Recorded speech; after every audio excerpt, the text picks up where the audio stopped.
بسم الله الرحمن الرحيم، والصلاة والسلام على سيدنا محمد وآله وصحبه. السمت الحسن وروح رمضان. السمت الحسن عبادة تزكي القلب وتهذب السلوك. نجدد الترحاب بكم في هذه الحلقة الحديث عن السمت الحسن في رمضان، بعدما تناولنا في الحلقات السابقة خصالا 4: الصدق والبذل والذكر والتؤدة. يا ربي أنت ولينا فاغفر لنا وارحمنا وأنت خير الغافرين، واكتب لنا في هذه الدنيا حسنة وفي الآخرة. أيها الإخوة والأخوات، ماذا يرى الناس منا في شهر رمضان؟ هل يرون صائما تغير مزاجه فقط، أم مؤمنا تغير سلوكه؟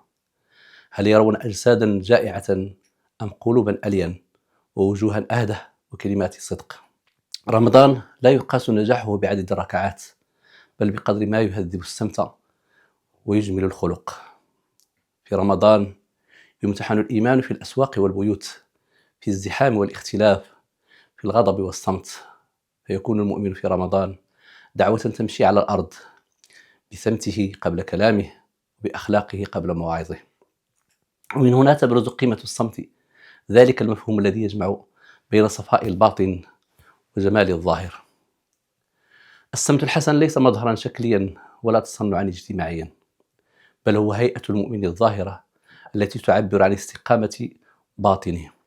هو هدوء في السلوك، وقار في الحركة، صدق في الكلام، رحمة في المعاملة، تواضع بلا ضعف، وهيبة بلا كبر. وقد كان رسول الله صلى الله عليه وسلم مثال السمت الحسن كما وصفه الصحابة. كان سهل الوجه لين الجانب، ليس بفض ولا غليظ. رمضان ليس شهرا لعبادة الفردية فحسب، بل هو مدرسة عملية للأخلاق. في رمضان ندرب على الكظم الغيظ، ندرب على الصبر عن الشهوة، ندرب على حسن الخلق مع القريب والبعيد. قال صلى الله عليه وسلم: فإذا كان يوم صوم أحدكم فلا يرفث ولا يجهل، فإن سابه أحد أو قاتله فليقل إني صائم. هذا الحديث يربط الصيام مباشرة بالسمت والسلوك. فالصائم الحقيقي هو من يسلم الناس بلسانه، ويسكنون إلى حضرته، ويأنسون بأخلاقه. في هذا المعنى يشير الإمام ابن تيمية رحمه الله في المنهاج النبوي بأن السمت الحسن ثمرة للتربية الإيمانية، لا يفرض من الخارج، بل ينبع من قلب ذاق حلاوة القرب من الله.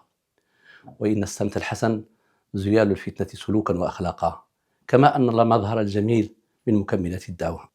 ويؤكد رحمه الله على أن الدعوة أول شيء وجه باش، وكلمة طيبة، وشخص نظيف جذاب بلطفه وبيان فكرته. ويحث على كون الداعية إلى الله يقنع الناس بسمته قبل كلامه، وأن أخلاق المؤمن هي أول خطاب صامت يبلغ به رسالة الإسلام.